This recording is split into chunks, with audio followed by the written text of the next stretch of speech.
안녕하세요 여러분. 네, 제가 잠깐 기도하고 말씀 증거하는 시간 갖겠습니다. 하나님 아버지 감사합니다. 하나님 오늘도 우리가 주님 앞에 하나님 말씀을 듣고자 예배 드리고자 이 자리에 모였습니다. 하나님 감사합니다. 하나님 우리에게 이 하나님의 말씀을 주시고 또 하나님 이 성경 말씀이라는 영원하신 하나님의 말씀을 우리에게 허락해 주셨으니 얼마나 감사한지 모릅니다. 하나님 또한 이 말씀을 풀어서 해석하시고 역사하시는 분은 바로 진리 되신 성령님이십니다. 하나님 진리의 성령께서 하나님 이 자리에 오셔서 하나님 우리로 깨닫게 하시고 알게 하시고 또 하나님 아버지 우리 자신의 토대들을 하나님 다시 한번 확인할 수 있는 하나님 그래서 내 안에 복음이 참된 복음이 되어지고 있는지 하나님 그것을 오늘 확인할 수 있는 그러한 시간이 될 수 있도록 주님 역사하여 주시기를 원합니다. 주님 성령께서 이 자리에 임하여 주시옵소서. 하나님 진리 자체가 되신 그 하나님께서 하나님 그 예수 그리스도께서 하나님 이 자리에 임하실 때 하나님 우리가 우리 안에서 말씀이 말씀되어질 수 있습니다. 하나님 모든 것의 주인 되신 주께서 하나님 이 자리에 임하여 주시옵소서. 하나님 저는 주님의 사명 따라서 이 자리에 섰습니다. 하나님 저는 감춰주시고 그 진리의 주인 되신 성령 하나님께서 온전히 역사하여 주시기를 원합니다. 감사하며 예수님의 이름으로 기도했습니다. 아멘. 네, 여러분 오늘도 로마서 본론이죠. 이방인의 죄를 지금 계속 하고 있습니다. 그래서 오늘 이방인의 죄 네 번째 시간을 갖게 되는데요. 네, 본문은 저번 주 본문의 그 다음 구절부터입니다. 그래서 로마서 1장 28절에서 29절입니다. 네, 그래서 28절 29절을 제가 한번 봉독해 보겠습니다. 또한 그들이 마음에 하나님 두기를 싫어하며 하나님께서 그들을 그 상실한 마음대로 내버려 두사 합당하지 못한 일을 하게 하셨으니 곧 모든 불의, 추악, 탐욕, 악의가 가득한 자요, 시기, 살인, 분쟁, 사기, 악독이 가득한 자요, 수근수근하는 자요. 네, 여기까지 제가 조금 나눴습니다. 네, 본문이 길다고 생각이 들어서 사실상 연결이 쭉 되는 건데 제가 오늘은 28절, 29절까지만 본문으로 잡았습니다. 네. 한 거지가 있었습니다, 여러분. 한 거지가 불만이 가득한, 불만이 아주 많은 표정으로 땅바닥에 아주 비스듬히 이렇게 누워서 동명을 하고 있었습니다. 그 앞에는 깨진 그릇 하나와 구걸할 때 쓰는 작대기가 놓여 있었죠. 매일 많은 사람들이 그의 앞을 지나갔습니다. 개 중에는 그를 가엾게 생각해서 그 깨진 그릇에 동전 몇 잎을 주고 던져주고 가는 사람도 이제 종종 있었죠. 어느 날 거지 앞에 말쑥한 차림에 신사 같은 분이 섰습니다. 변호사였습니다. 그 변호사는 거지에게 선생님 안녕하십니까? 네, 당신의 먼 친척이 먼 친척벌 되는 분이 얼마 전에 3천만 달러의 재산을 남겨놓고 돌아가셨습니다. 라고 변호사가 얘기를 하는 거예요. 네. 저희가 조사한 바에 따르면 당신이 그 유일한 상속자이십니다. 라는 겁니다. 네. 따라서 이 서류에 서명만 하시면 이 재산 모두 당신의 것이 됩니다. 네. 라고 말했다고 합니다. 네. 가진 것이 아무것도 없어서 길거리에서 구걸하면서 살아가던 거지가 하루아침에 100만장자 그 이상이 된 겁니다. 그래서 한 기자가 이 거지를 취재를 했습니다. 그래서 이제 물었죠. 3천만 달러를 받으시면 가장 먼저 무슨 일을 하시고 싶으십니까? 라는 이제 질문을 기자가 던졌습니다. 그랬더니 이제 그 거지가 이제 하는 말이 가장 먼저 그릇다운 그릇을 사고 싶어요. 그 다음에 먼저 작대기를 사려고 합니다. 그러면 제대로 구걸할 수 있을 것 같아서요. 라는 답변을 했습니다. 그는 백만장자가 되었지만 생각은 여전히 거지였다는 것이죠. 인간은 그 속이 그 사람인 거예요. 그래서 그 속에 무엇이 있는가에 따라서 그 사람을 결정합니다. 인간 속을 우리는 통정적으로 이렇게 마음의 영역으로 보고 있죠. 네. 그래서 성경 역시 인간의 지, 정, 의를 통합하는 가장 중심을 마음으로 보고 있습니다. 생각 역시 마음에서 나옵니다. 그 사람의 마음에 바르지 않으면 바른 생각이 나올 수가 없는 것입니다. 그래서 어떤 프로그램이나 어떤 책이나 어떤 방송에서 어떤 좋은 생각, 긍정적인 생각을 유발하는 무언가를 들었다고 할지라도 근본적으로 그 사람의 마음이 바뀌지 않으면 다시 원상태로 돌아갑니다. 위에서 말씀드린 그 백만장자 거지죠. 그렇죠? 백만장자 거지는 그의 마음에서 나온 생각은 여전히 구걸할 때 가장 필요하다고 생각되어지는, 가장 시급하다고 생각되어지는 그릇과 작대기에서 벗어나지 못한 것입니다. 계속 이제 구걸이라는 일을 한다는 생각에서 벗어나지 못하는 거죠. 바로 3천만 달러를 받게 되었을 때 가장 시급하게 개선해야 할 것이 구걸할 때 당장 필요한 좋은 그릇과 좋은 작대기였던 거예요. 그 거지 입장에서. 현재 상황에 자신에 대해서 현재 지금 어떻게 현재가 바뀌었는지 현재 상황의 자신에 대해서 전혀 모르고 있는 거예요. 무엇이 잘못되었는지도 전혀 인식을 못하는 거예요. 자기가 기자한테 답변했던 그 답변이 뭐가 잘못됐는지 본인은 모르는 거예요. 이것이 여러분 어떻게 보면 인간의 현 주소예요. 인간은 인간의 마음과 생각이 얼마나 왜곡되어 있는지, 그리고 무엇이 문제인지를 사실상 모른다는 겁니다. 백만장자 거지는 자신이 그 당시에 가장 시급하다고 생각되어지는 물건들을 새로 구입할 의사를 기자에게 말한 것 뿐이지 않습니까? 이게 뭐가 잘못된 거예요? 뭐가 문제예요? 이렇게 질문할 수도 있을지도 모르겠어요. 그러나 거지라는 상황을 벗어나서 객관적인 상황에서 보면 백만장자 거지의 문제점들이 명백히 보여지게 되는 것과 같다라는 것입니다. 여러분, 저는 오늘 로마서 본문에서도 이와 동일한 상황을 엿볼 수 있다고 생각을 합니다. 마음에 하나님 두기를 싫어하는 그 상실한 마음은 우리 인간 자신의 명백한 문제점조차도 볼 수 없게 만들었음을 성경은 폭로하고 있는 거예요.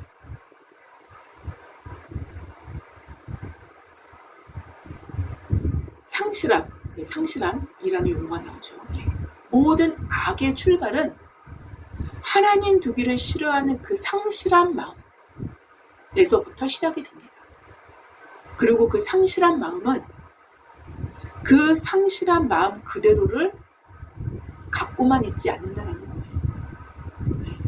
상실된 그 마음, 그 상태만을 유지하는 게 인간이 아니라는 소리입니다. 특별히 여기서 상실함, 이란 헬라어 단어는 시험을 통과하지 못한 이라는 의미도 갖고 있고요. 또 혹은 불순물이 너무 많이 섞여 있어서 쓸모가 없어지는 부분들, 불순물이 너무 많이 섞여서 쓸모가 없어진 그런 금속들을 얘기할 때 이 용어를 사용했다고 합니다. 옛날에. 여하튼 그러한 상실이라는 용어를 사용했어요. 바로 그 상실한 마음 그대로를 갖고 있지만은 않는다는 거예요. 또 뭐가 막 들어온다는 거예요. 그 상실한 마음은 반드시 다채로운 악한 마음으로 채워지게 되어 있습니다. 이것이 오늘 본문이 이야기하는 내용이 사실상 보면 전부인 거예요. 마음에 하나님 두기를 싫어하는 상실한 마음에는 하나님을 모방한 우상을 드리게 되어 있고 그 우상을 드린 결과, 즉 그 마음의 결과는 로마서 1장 29절에서 31절까지의 기록으로 사도는 적나라하게 21가지의 죄를 폭로하고 있는 것입니다.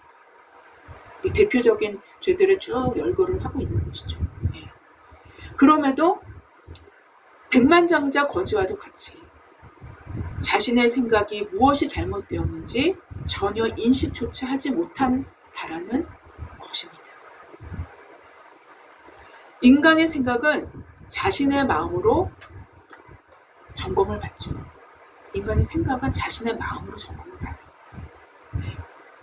그런데 마음이 상실한 마음으로 하나님 두기를 싫어한다면 자신의 생각을 점검할 수 있는 스스로의 점검 능력을 아예 상실하거나 아니면은 심각하게 약화되게 만드는 것입니다. 그런 것과 다름이 없어요. 물론 부분적으로 점검 능력을 갖고 있을 수는 있지만 부분적으로는 다들 남아있습니다. 남아있지만 그것이 어떻게 보면 양심이나 자연법이나 이런 거를 통해서 남아있습니다. 그러나 하나님의 형상으로 창조된 창조 때에 그 원래적인 형상에는 많이 못 미치지 못하는 모습일 뿐이라는 것입니다. 즉 그 마음에 하나님 두기를 싫어하는 상실한 마음은 창조 때의 원래적 마음의 기능을 상실한 상태로 지금까지 역사의 시간 가운데로 계속적으로 흘러내려온 것이라 할 수 있어요. 결국 하나님 없는 상실한 마음에 인간은 하나님 아닌 것들로 그 마음에 채워넣기 시작했고 이것을 오늘 본문은 하나님께서 그 상실한 마음대로 내버려 두사 합당하지 못한 일을 하게 하셨으니 라고 기록하고 있는 것입니다. 즉 이 의미는 저번 주에 제가 잠깐 말씀드렸듯이 합당하지 못한 일을 막아주시지 않으셨다는 것이죠. 왜냐하면 이미 그 마음에 하나님 두기를 싫어하여서 하나님을 떠난 인간의 마음 자체 역시 합당하지 못한 일을 인간 스스로 자유의지를 통해서 선택했기 때문이에요. 그 결과 인간의 마음은 곧 모든 불의, 추악, 탐욕, 악의가 가득한 자요, 시기, 살인, 분쟁, 사기, 악독이 가득한 자요, 수근수근하는 자요, 비방하는 자요, 하나님께서 미워하시는 자요, 능욕하는 자요, 교만한 자요, 자랑하는 자요, 악을 도모하는 자요, 부모를 거역하는 자요, 우매한 자요, 배약하는 자요, 무정한 자요, 무자비한 자요. 21가지의 악덕 목록을 사도 바울은 기록을 하고 있습니다. 그들이 이 같은 일을 행하는 자는 사형에 해당한다고 하나님께서 정하심을 알고도 자기들만 행할 뿐만 아니라 또한 그런 일을 행하는 자들을 옳다느니라 라고 마무리를 짓고 있습니다. 위에서 로마서 1장 28절에서 31절에서 언급되어지는 모든 악들은 하나님이 없는, 즉 그 마음에 하나님 두기를 싫어하는 상실한 마음의 결과에서 나올 수밖에 없는 마음의 상태를 그대로 표현해내고 있다고 말씀드릴 수 있습니다. 이 모든 악들은 악한 행위, 그 행위로 보여지기 전에, 그러니까 눈으로 보여지는 악한 행위로 보여지기 전에 인간 내면의 악들, 즉 인간 본성과 결합된 내면적인 마음의 상태를 먼저 고발하고 있음을 우리는 확인할 수 있습니다. 네, 그렇게 보는 것이 더 맞습니다. 바로 이러한 마음의 부패는 다이렉트로 도덕적이고 행위적인 부패로 연결이 됩니다. 당연하게 연결이 됩니다. 이거는 필연적으로 연결이 될 수밖에 없는 겁니다. 여러분, 바로 사도는 복음을 제시할 때 인간의 현 상태를 묵인하고 넘어가지 않고 있다는 거예요. 복음이 진정한 복음 되어지기 위해서는 인간 실존의 상태를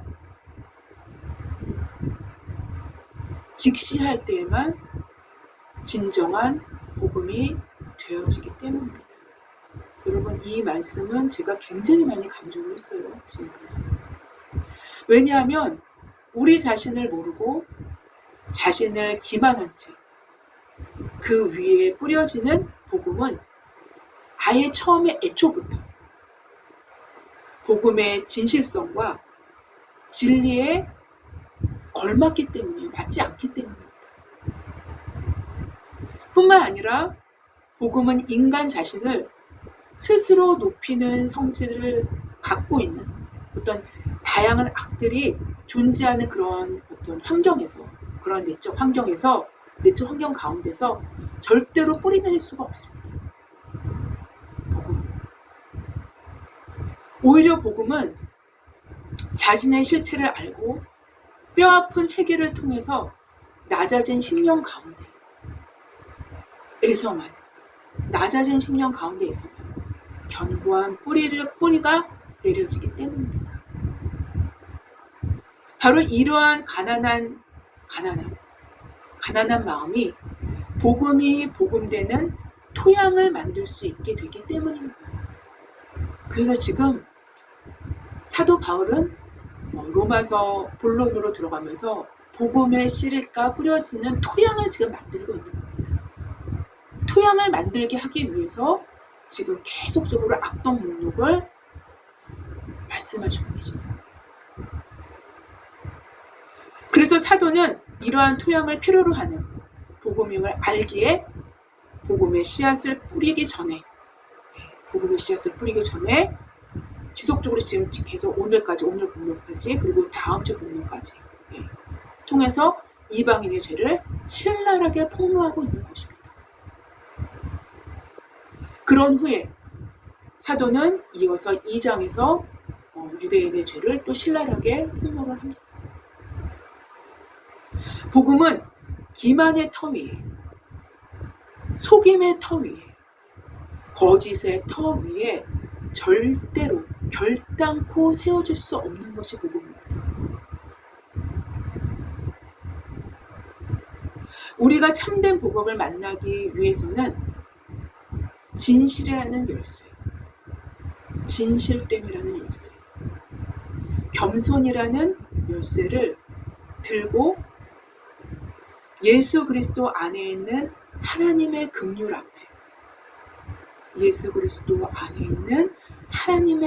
앞에, 벌거벗은 모습으로 나아가야 하기 때문인 것입니다. 교회 안에서조차도 복음이 잘못 받아들여지는 이유는 바로 이러한 토양을 갖추지 못해서이기 때문인 것입니다.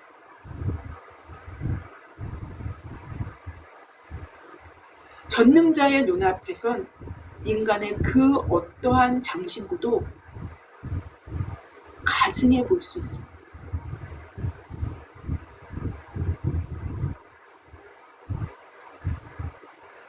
이런 의미에서 우리 자신은 우리 자신의 진실을 깨달을 필요가 있고 볼 필요가 있습니다.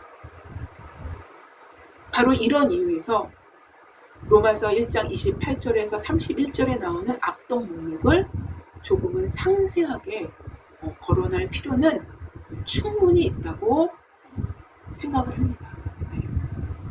자신을 비춰볼 수 있도록 행여나 조그만 부분까지도 아니면 큰 부분까지도 사람들에 따라서 다 다양하겠지만 알 필요가 충분히 있다는 것이죠. 그래서 제가 조금은 상세하게 설명을 드리면서 오늘 본문을 마칠까 합니다. 첫 번째로 나오는 것이 무엇입니까? 모든 불의가 처음으로 나옵니다. 의는 모든 관계에 있어서 아주 합당하고 올바른 상태를 의미하는 용어라고 제가 이제 간간히 말씀을 드렸어요. 반대로 불의는 모든 관계에 있어서 합당하고 올바르지 않은, 이거를 조금 더 쉽게 설명을 한다면 도덕적으로 아주 헝클어뜨려 버리고 깨트려 놓고 이런 상태죠. 그래서 아주 뒤틀린 상태로 볼 수 있습니다. 이게 불의입니다. 칼빈은 이 부분에 대해서 또 이렇게도 또 주석을 했어요. 불의는 각 사람을 각자에게 합당한 대로 대접하지 않음으로써 사람들 가운데서 인간의 도리를 짓밟는 것을 의미한다 라고 정의하기도 했습니다. 이 칼빈의 정의입니다. 일반적으로 불의는 부당한 이득을 취하기 위해서, 정당하지 않은 부당한 이득을 취하기 위해서 행해지는 일들을 말합니다. 이 의미도 다 당연히 통하죠. 또한 사람에게 불의를 행하면 곧 그 사람을 만드신 하나님께 또 불의를 행하게 되는 것은 필연적인 거예요. 그런 결과를 초래할 수밖에 없습니다. 그래서 사람한테 불의를 행하면 그 사람을 만드신 전능자께도 불의를 행하는 거예요. 왜냐하면 그 불의를 당한 사람을 만드신 하나님과의 관계도 당연히 어긋나게 되는 것이기 때문이에요. 이게 바로 불의의 의미입니다. 두 번째는 추악이 나옵니다. 추악. 포네리아라는 용어를 사용했어요. 포네리아는 행악하는 것. 즉 거리낌이 없이 악행을 마음대로 저지르는 것을 의미한다고 이것도 칼빈이 얘기했습니다. 곧 바르지 못한 일을 하면서도, 이게 올바르지 않고 합당하지 못한, 바르지 못한 일을 하면서도 그것을 즐기는 악한 행위를 말합니다. 이게 바로 추악이에요. 두 번째, 탐욕이 나옵니다. 세 번째죠. 세 번째, 탐욕이 나옵니다. 탐욕은 우리가 우상숭배의 죄를 거론하면서 굉장히 많이 다룬 목록이에요. 그렇죠? 부분이죠. 그렇죠? 자신을 신으로 섬기거나 우상으로 투영된 자신을 섬기는 거예요. 결국에. 우상으로 투영이 되지만 사실상 그거는 자신의 탐욕을 섬기는 거죠. 그래서 탐심은 곧 우상숭배인 것입니다. 죄 중에서도 근원적인 죄에 속한다고 볼 수 있습니다.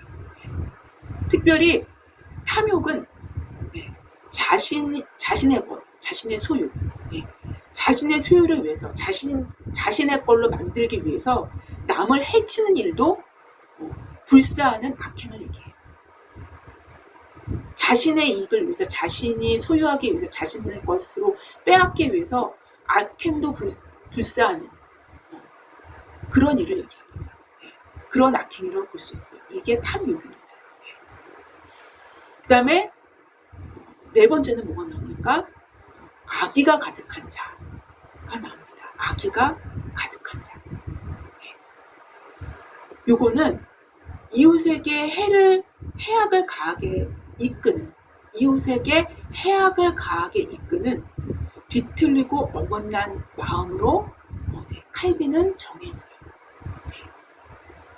즉 실수로 악을 저지르는 것이 절대로 아니에요. 이거는 그 악의가 가득한 자는 실수로 악한 행동을 저지르는 것을 의미하는 것이 절대로 아닙니다. 그게 아니라 의도 자체가 악한 거예요. 악한 의도로 모든 것을 사용하는 자들을 말하는 것입니다.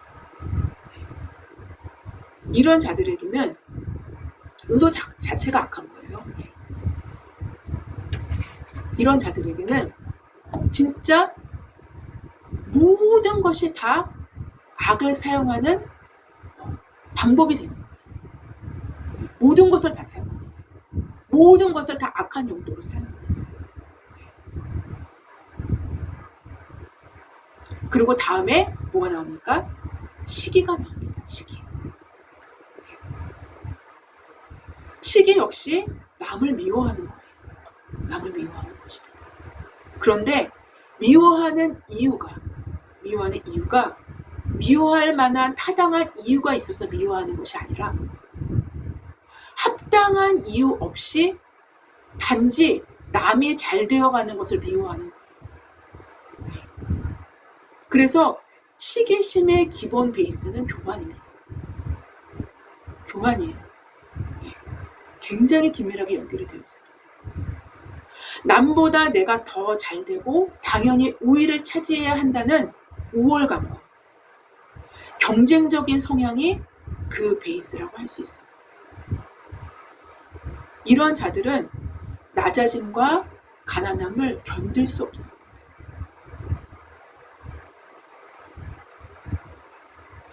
네, 그 다음에 살인이 나옵니다. 살인은 미움이 극에 달해서 어떠한 형태로든 그를 없애고자 하는 것이에요.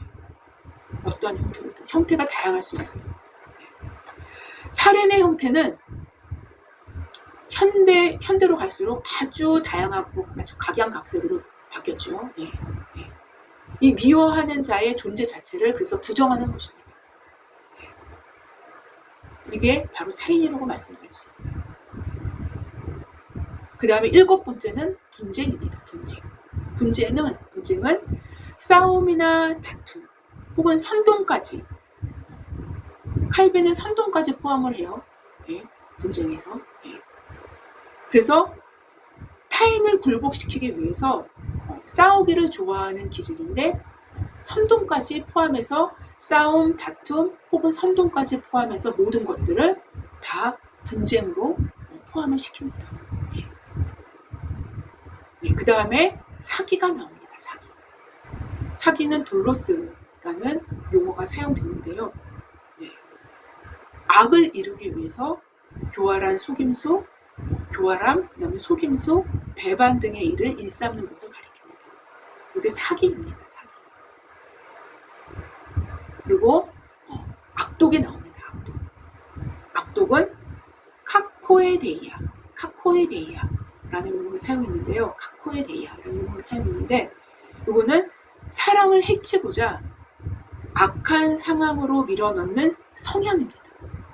사람을 해치기 위해서 어떤 악한 상황, 악한 정황으로 사람을 밀어넣는 거예요. 즉 올무를 놓아서 걸려들게 만들어서 그 사람을 해치고자 하는, 해하고자 하는 악을 말하는 것입니다.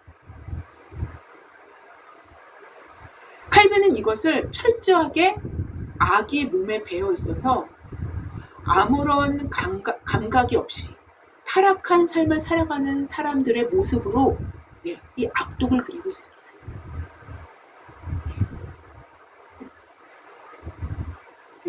그리고 또 마지막으로 수근수근하는 자가 나오고, 오늘은 여기까지만 하겠습니다. 너무 이제 목록이 길면 너무 설교가 길어지기 때문에 여기까지 잘랐어요. 제가. 수근수근하는 자는 이웃을 비밀스럽게 비방하는 행위를 통해서 사람에게 독을 붓는 행위를 가리킵니다. 즉 악평을 선동하고 그렇게 행하는 자들을 얘기하는 것입니다. 네. 그래서 이 10가지만 21가지 중에서 오늘은 10가지 목록만을 제가 조금 더 상세하게 다뤄봤습니다. 네. 그래서 한번 좀 깊이 있게 비춰볼 수 있는 그런 시간이 되기를 바랍니다.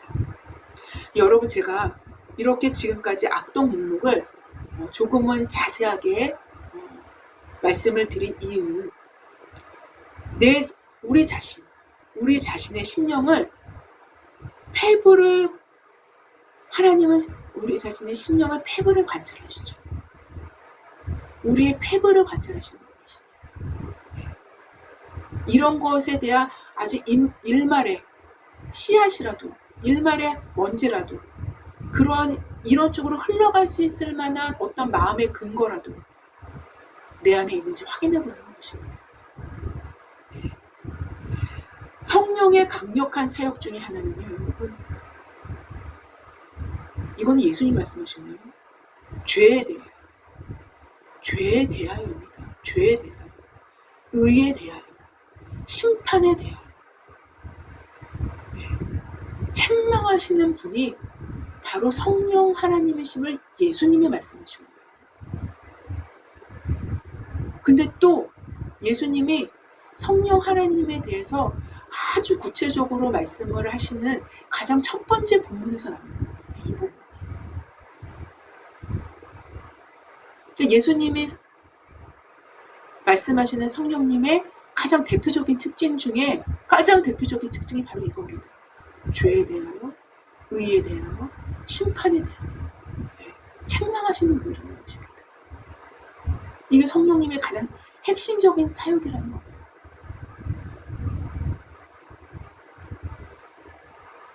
이걸 요한복음 16장 8절에 나오죠. 바로 성령님이 우리 안에 강력하게 임하시며 죄에 대하여, 의에 대하여, 심판에 대하여 우리 안에서 우리의 것을 가지고 우리에 관하여 말씀하시기 시작하십니다.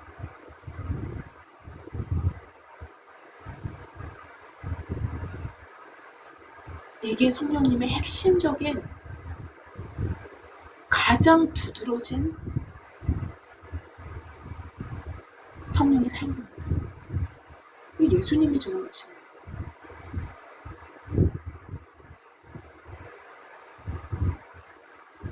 바로 이 토양이 복음이 복음되게 하는 확실한 토양이 되어지는 것입니다. 성령 하나님의 강력한 사역이 풀어지면 우리가 복음이 완전한 복음이 될 수 있게끔 우리 안에서 그 토양을 막 갈아엎으시는 거예요.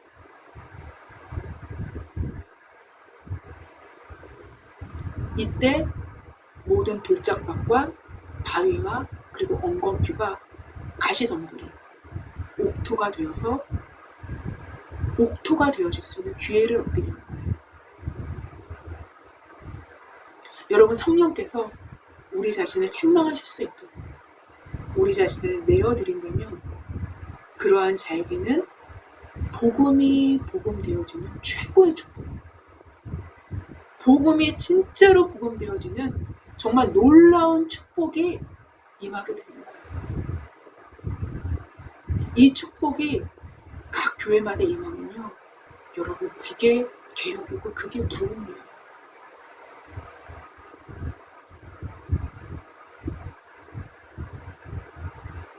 아무쪼록 진리의 성령이 여러분과 저의 삶에 새로운 개혁과 새로운 부흥의 원천으로 임하시기를 기도드리면서 제가 말씀을 마칠까 합니다. 제가 잠깐 기도하겠습니다. 하나님 아버지, 감사합니다. 하나님, 오늘은 로마서에 사도 바울께서 왜 복음을 증거함에 있어서 그 본론으로 들어가자마자 왜 신랄하게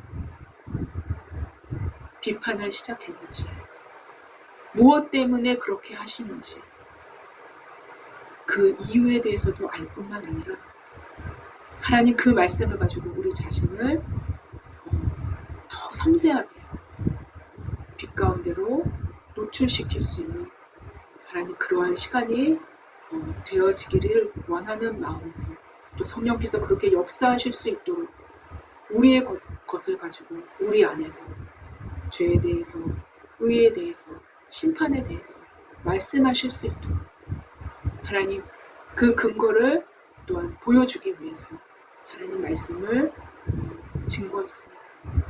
주님, 우리 가운데 역사하여 주시옵소서. 하나님, 우리는 그리스도 안에서 의인이지만 그리스도 안에서 죄인일 뿐입니다. 하나님, 우리가 더 진리의 빛 가운데 가까이 나아갈 수 있도록 역사하여 주시옵소서. 감사하며 예수님의 이름으로 기도했습니다. 아멘. 감사합니다.